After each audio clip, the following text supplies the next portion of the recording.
안녕하십니까. KBS TV 특강 박현선입니다. 4월 21일은 1968년에 제정된 과학의 날입니다.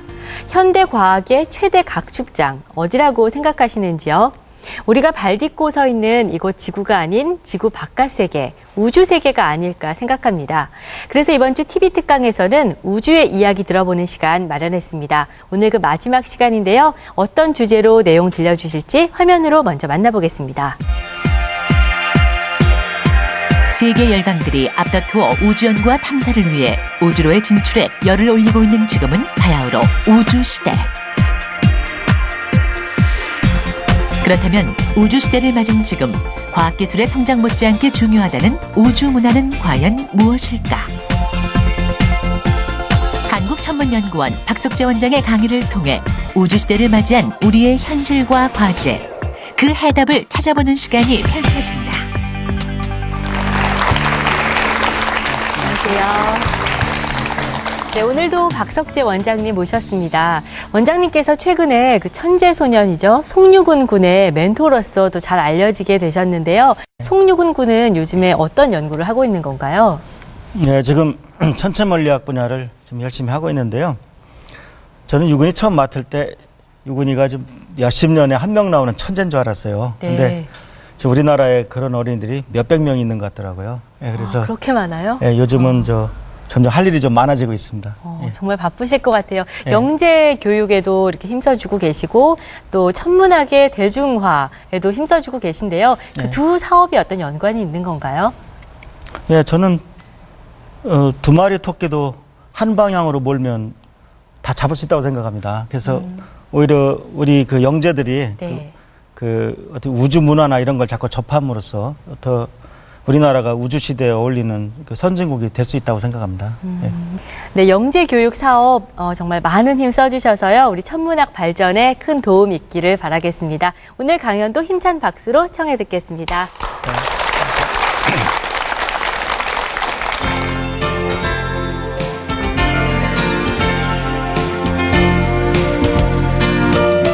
그래서 오늘은 이제 마무리하는 강의로서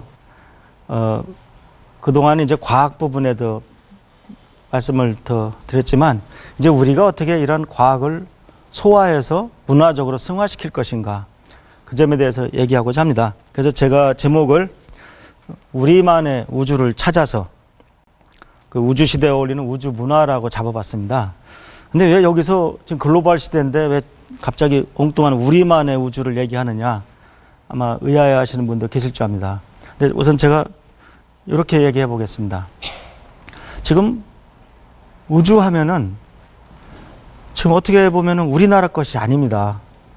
예를 들면요, CIA나 FBI 요원이 외계인을 추적했다 그러면 뭘 더 스컬리 하면서 다 고개를 끄덕끄덕 해요. 예. 그런데 예를 들어 우리나라 정보관이 외계인을 추적했다 그런 얘기가 나오면 이렇게 실소가 나오게 됩니다. 예.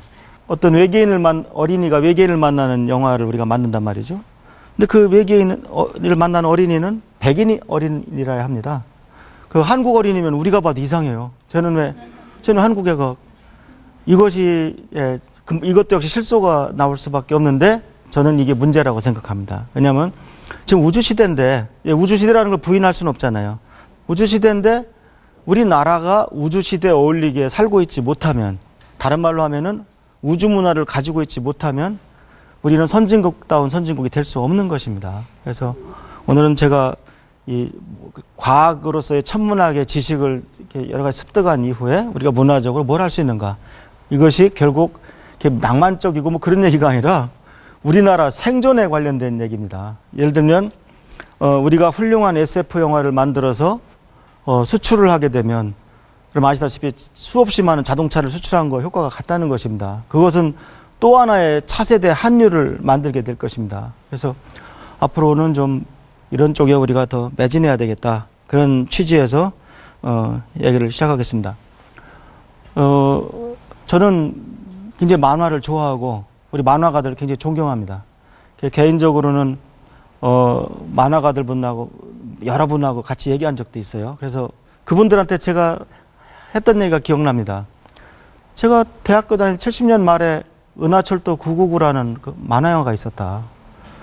그 만화 영화는 참 인상적이었고 그 주제가 그 아주 심오했어요. 그래서 그 영화를 통해서 소개되는 우주만 신기했던 것이 아니고 영원히 살고 싶은 사람의 그 영혼 부분까지 만화 영화에서 상당히 깊게 다뤘습니다. 그래서 그 철이라는 애가 영원한 삶을 얻기 위해서 그 은하철도를 타고 안드로메다 은하를 가서 거기에서 영원한 삶을 얻는 그 공장에 들어가고 싶어 합니다. 그런데 맨 마지막 장면에서는 그 들어가서 영원히 사는 것이 얼마나 불행한 삶인지를 깨닫고 이제 거길 탈출한다는 그런 줄거리입니다. 기차가 어둠을 헤치고 은하수를 건너며 우주 정거장에 햇빛이 쏟아지네.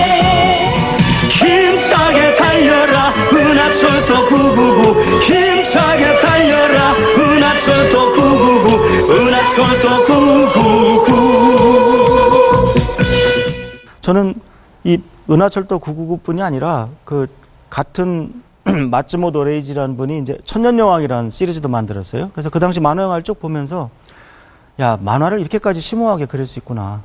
그래서 놀라움을 금치 못했습니다. 그래서 이제 제가 만화가분들한테 그런데 여러분들은 뭐 하고 계십니까? 왜 우리나라는 그런 만화가 거의 지금 70년대였으니까 거의 30년이 이제 다 돼가는 거죠. 왜 우리는 그런 만화가 나오지 않습니까?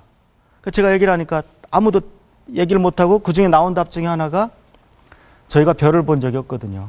저희가 별을 심각하게 본 적이 없습니다. 그게 만화가들의 답변이었어요. 그 얘기를 듣고 나니까 전 또 뭐가 생각나느냐. 여러분들 만에 하나 오늘 뭐 어떤 굉장한 천체가 나타났다. 빨리 아이들하고 한번 가봐라. 이렇게 뉴스가 나왔다고 쳐봐요. 뭐 지역마다 여건은 다릅니다만 서울 시민들은 어디 가시겠습니까? 제가 알기로 지금 인구 2천만 이상 수도권에 부모 자식 손잡고 가서 이렇게 천문현상을 볼 수 있는 공립천문대가 없습니다. 사립은 몇 군데 있습니다. 예. 그러면 우리나라가 어떻게 우주시대 선진국이라고 할 수 있겠습니까? 그래서 오늘은 좀 천문학 지식을 버무려서 이제 한 단계 높은 차원에서 그러한 우주문화 얘기를 해보고자 합니다. 예, 근데 이 과학에 국민이 관심이 없으면 이 종말론 같이 사회 부정적인 그런 흐름이 점점 강해집니다. 그 중에 이제 대표적인 예가 행성들이 전부 다 이렇게 직렬로 서게 되면 중력이 한 군데 모아져서 해일이 일어나게 된다. 이런 말들이 인터넷에 많이 돌아다녀요. 근데 제가 분명히 말씀드리는데요. 아주 자로 재서 행성들을 일렬로 쫙 세워도요.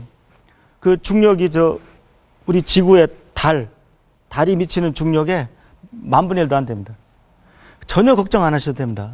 그런데 그런 말들이 뻐젓하게 돌아다니는 이유가 국민들이 모르시니까 이제 그래서 자꾸 종말론들이 1999년에 노스트라다무스 예언대로 망할 줄 알았더니 그게 아니더라.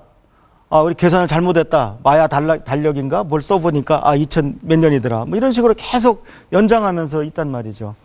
그럼 물론 흥미거리로 봐서는 그거보다 재미있는 것이 없습니다. 그러나 그 안에 담겨있는 그 의미를 잘못 안게 되면 이 세상이 망한다는데 내가 뭐하러 지금 죽어라 공부를 하겠습니까? 그래서 그렇게 잘못된 생각을 갖게 되는 국민들이 의외로 많다는 겁니다. 그래서 종말론은 좀 꼭 아주 바람직하지 않다. 특히 천문학을 갖다 이용하는 종말론은 일단 저 같은 천문학자들한테 물어보십시오. 명쾌하게 설명드릴 수 있습니다. 그 다음에 최근에 종말론까지는 아니고요. 2013년에 이제 태양이 활동 극대기를 맞이하게 됩니다. 이거는 11년마다 정기적으로 있는 현상입니다.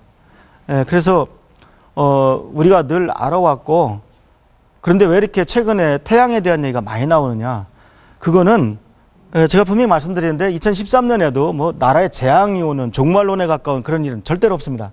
절대로 없는데 요즘 GPS에 관련된 통신기기라든가 이런 것이 굉장히 예민해요. 발전해가지고. 예민하다 보니까 11년 전에는 아무 문제도 없던 일들이 이제